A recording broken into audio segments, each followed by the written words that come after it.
Turntable Stories. This programme was funded by Comisiún na Man with the television licence fee.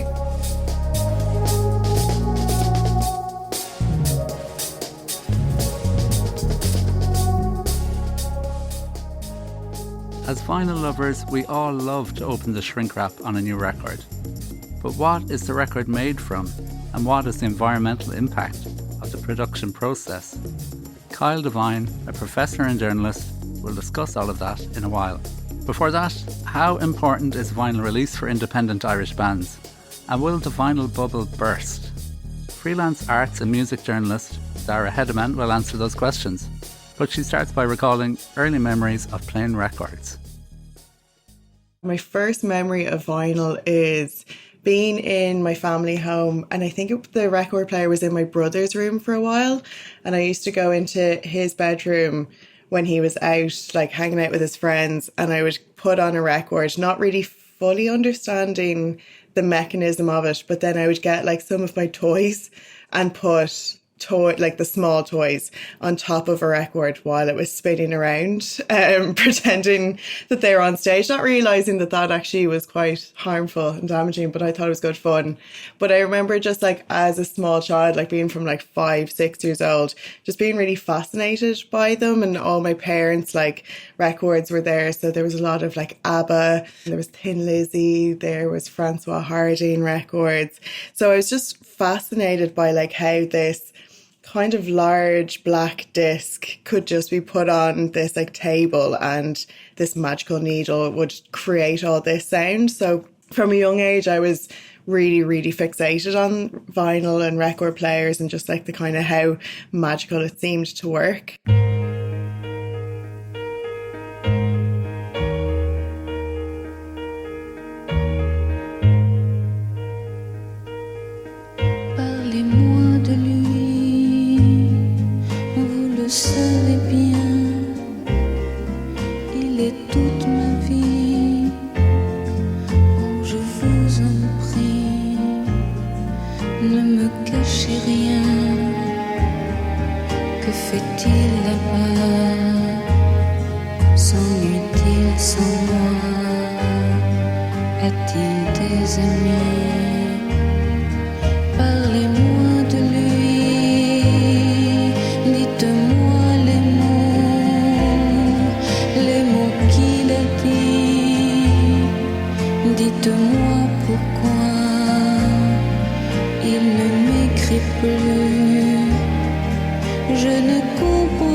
What is it about records that you love now? Maybe, you know, it might be the same as when you were a kid. You might have a different kind of love for them now.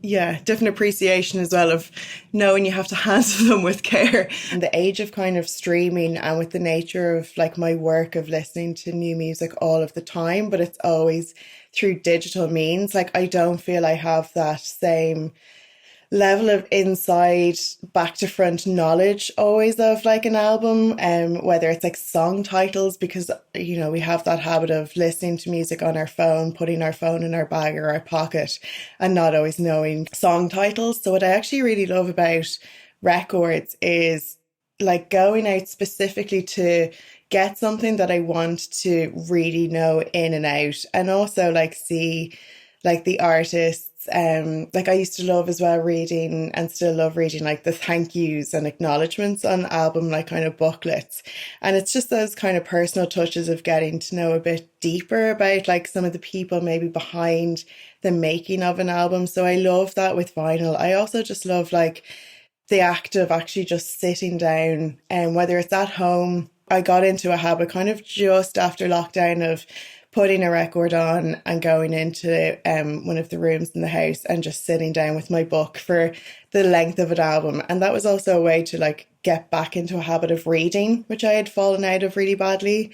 So that was a nice kind of like, okay, I'll go in for like 45 minutes, I'll listen to this, but also like just the kind of, I love the crackle of a record as well. I love the kind of warmth of it. What I've really loved as well is just the kind of community around vinyl. Like there's a pub not too far from where I live, and they've started these bring your own vinyl nights.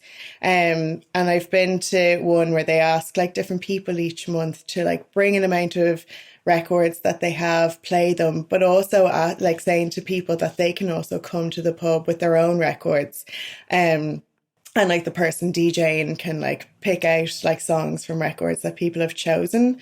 And that was a really nice way. I did that when I think it was their first night doing this event.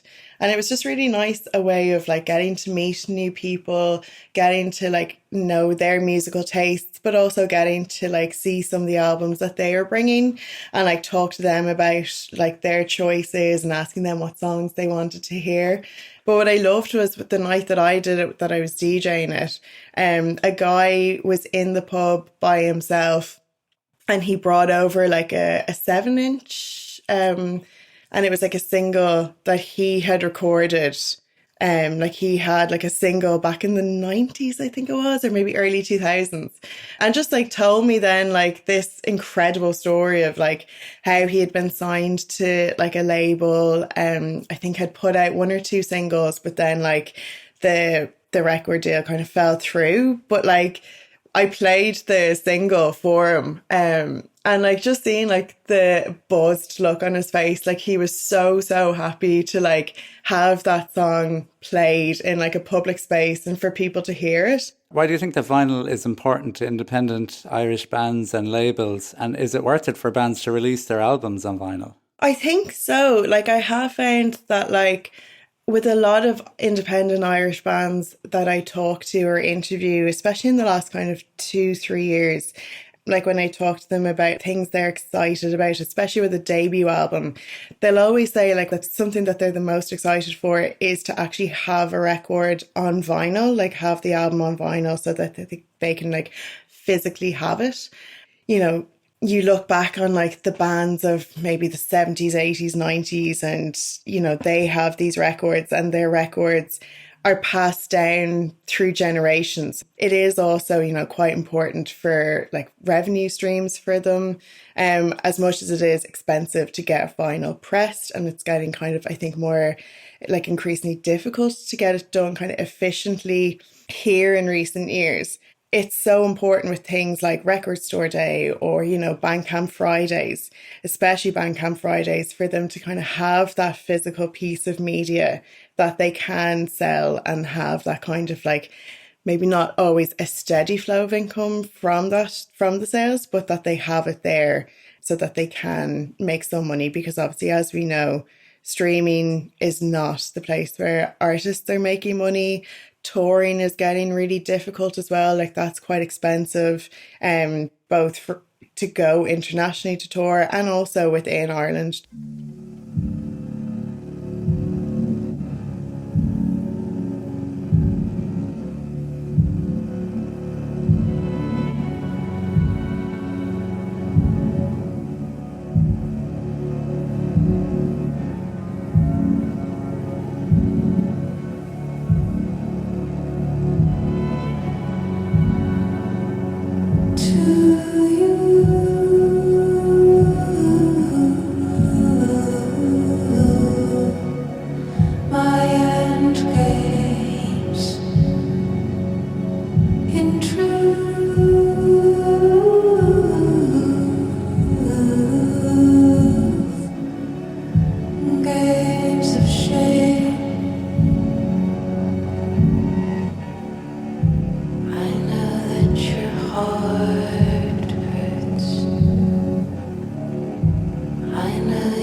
And you mentioned Record Store Day there. So it started out really as a way for independent record shops to sell exclusive records once a year and maybe more, independent labels and bands. But it has been somewhat hijacked maybe by major labels in the recent years. So what are your thoughts on that? And do you think like the vinyl bubble will burst? Will it just all become too expensive for people? Yeah, it's a funny one because years ago, kind of when Record Store Day was in its infancy, I remember working in town and there was a record shops around town like The Rage, Freebird, Tower Records.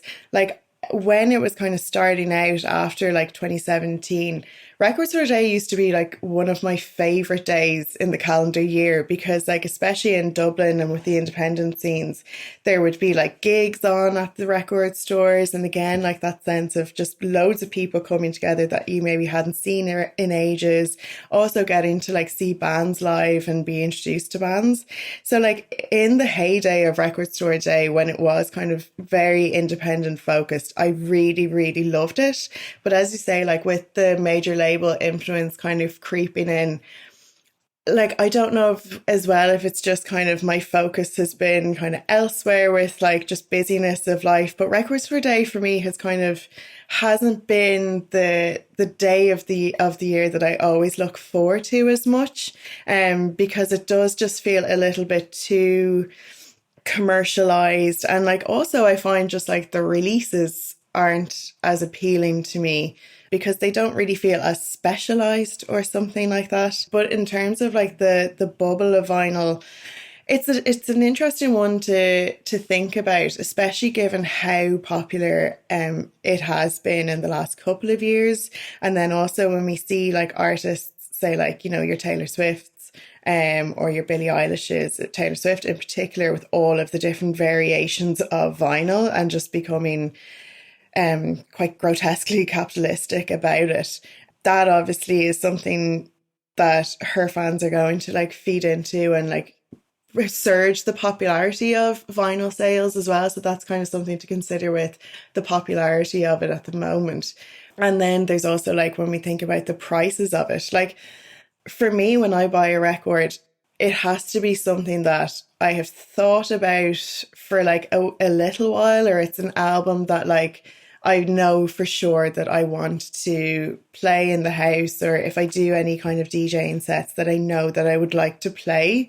Because it is so expensive now. Like I think you get a record for like maybe €28 on the kind of lower end of things if you're lucky, because they are typically in the kind of 30s price mark at the moment, which isn't the most appealing.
Devine is Professor and Dean of Graduate Studies at the University of Winnipeg.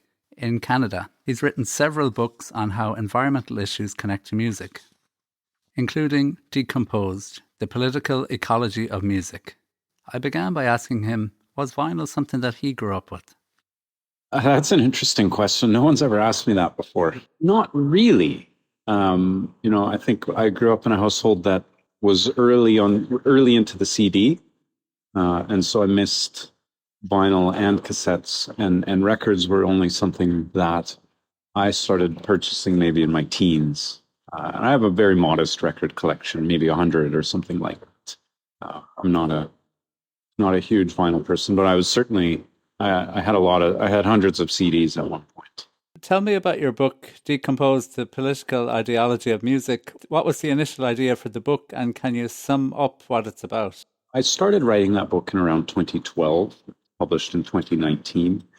And, when I started working on the book, I was encountering fairly frequently ideas about how music was the most immaterial of the arts, and ideas about how the history of recorded music was a history of dematerialization, this history that went from these beautiful physical objects to these immaterial digital objects, or digital files, really.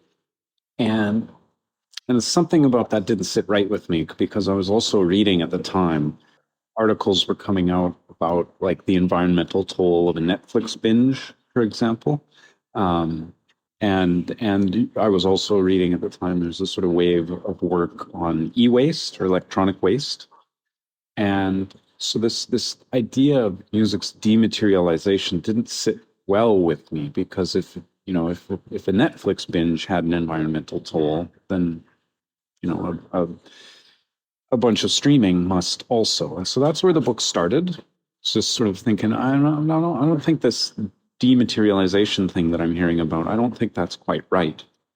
And so I wanted to go out and try and figure out, could this sort of carbon emission equivalent of streaming be calculated? How much energy does it take when you stream an album? And so that's where it started. And then I once I got going in that direction, I also thought, well, you must be able to do something similar with previous formats. And so I divided that history into shellac, which is the main or an important material in the 78 RPM disc, which was the most prominent commercial recording format between about 1900 and 1950, and plastic between 1950 and 2000. So the main commercial recording formats there are LPs, 45s, cassettes, and CDs. Those are all made of different kinds of plastic, but they are all made of plastic. And then data from about the year 2000, when people start downloading more, and then from about 2015, when streaming really takes over, the sort of main material component of music is data at that point. So this program is dealing with vinyl. So vinyl is made from, you talked about different types of plastic. It's made from PVC. So can you talk to me about the process of making a new record? Yeah. So it's true. Vinyl records are made of polyvinyl chloride, or PVC. And one of the things that I did in that book is I went out to sort of see where records come from, basically. And so I went to a large record pressing facility in the United States, and I saw how that works. And it's, a lot of people describe it as like waffle making, essentially, right? You're basically squishing a glob of plastic so that it becomes a flat disc. And I wanted to know, okay, well, that's interesting. Where does the plastic come from? And at the time, well, they didn't want to tell me that, because they had sort of supplier agreements that top secret, but they weren't really willing to talk about it. But they did have these big cardboard boxes on the floor of the pressing plant, which said that they'd come from Thailand. And so through a little bit of digging, I found out that which Thai company that was likely making this PVC, right? So it comes to the record pressing plant in like lentil-sized pellets. And those pellets in this record pressing plant in that moment were made, in just outside of Bangkok, basically in Thailand. There were reports on this big Thai company basically saying that it was not very nice, not very kind to the environment, not very healthy for the people that worked in those factories. And so, vinyl for music was a really tiny part of this massive petrochemical plastic company, right? But music was still wrapped up in that story. It was sort of inescapably bound up with that bigger picture of plastic pollution, plastic as in its relationship to the fossil fuel industries.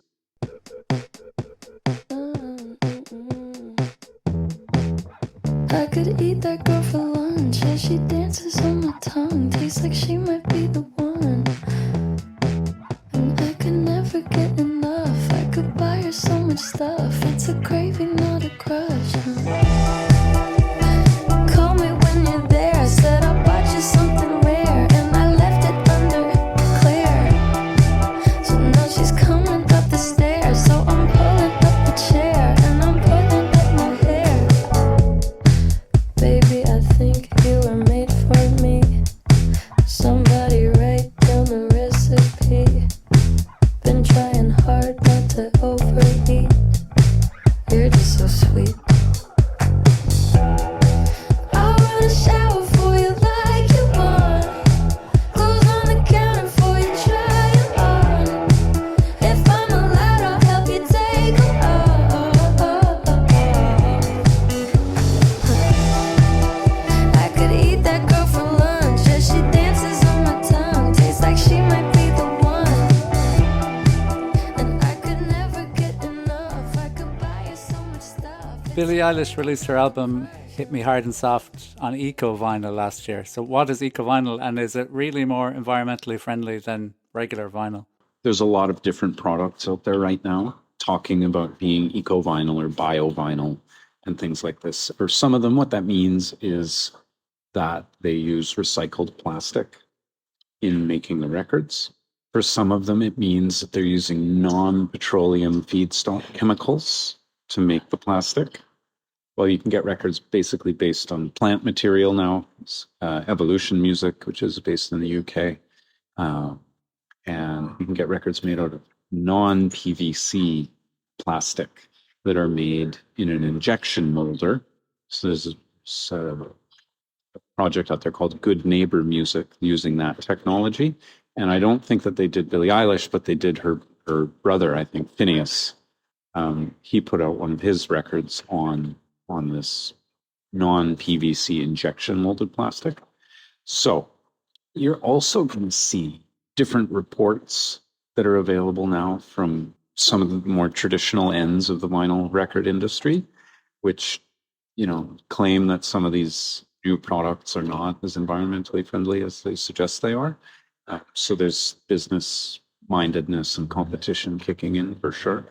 You will hear sometimes that some of these bio-vinyl products, whether that's non-petroleum feedstock chemicals or more recycled material in the discs themselves, you will hear sometimes that they're reducing the environmental impact of a record by something like 90%. You will also hear that that's not true. And I think some of the best work coming out now is showing that much more than the material that the records are made out of, it's the pressing process itself that carries a bigger burden in terms of the environmental impact of these records. This is based on certain ways of doing the math of energy usage and carbon emissions. Traditional pressing, well, it uses a lot of energy to create the heat and the pressure required to squash that piece of plastic into a record. There are ways of doing that more and less efficiently. You mentioned at the beginning that about streaming uses more energy than making records. So what is involved with that? Is it data centers or is it something more than that? Data centers is a big part of it. And it's not just, a single data center, but many data centers where millions and millions of albums or songs duplicated, right? So those data centers do matter, and they have gotten a fair amount of press. Then there's also, I think of, and I've learned to think of that kind of internet infrastructure in three sort of phases or three areas. One is the storage and processing facilities like data centers. which use a bunch of energy to basically keep a bunch of computers on and cool.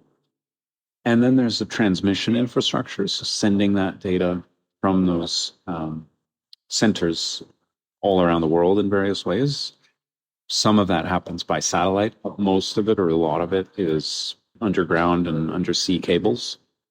And then there's more of the local access network. So my computer, your computer, my phone, that kind of stuff, local Wi-Fi networks. And actually the work that I was doing in the book, which led me to say what I was saying there, was based only on the transmission infrastructure. It wasn't based on the data centers or the local access networks. It's just based on that sort of middle part. So if anything, I was underestimating the picture that I was providing.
And so for music lovers and record lovers, what can they do in this situation? Is there anything they can do that, will have less impact on the environment? Is buying secondhand records the only way to go? So it's a great question. It's a question that comes up often, and I appreciate it.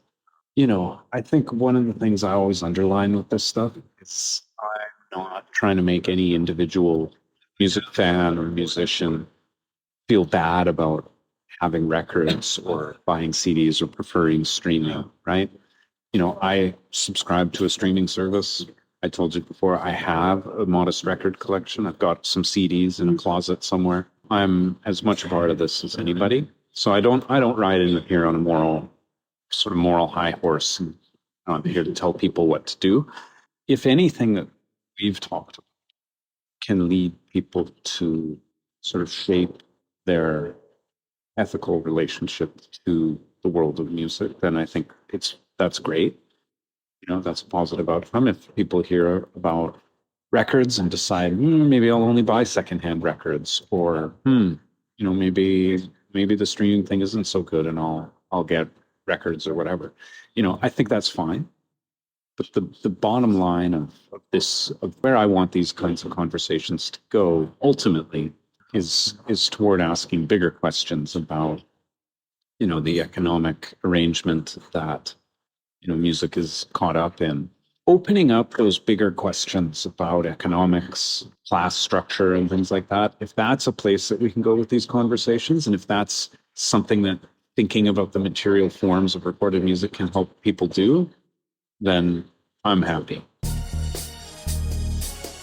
Turntable Stories. Produced by Alan Meany. Music by Eamon Bailey. This programme was funded by Comisiún na Meán with the television licence fee.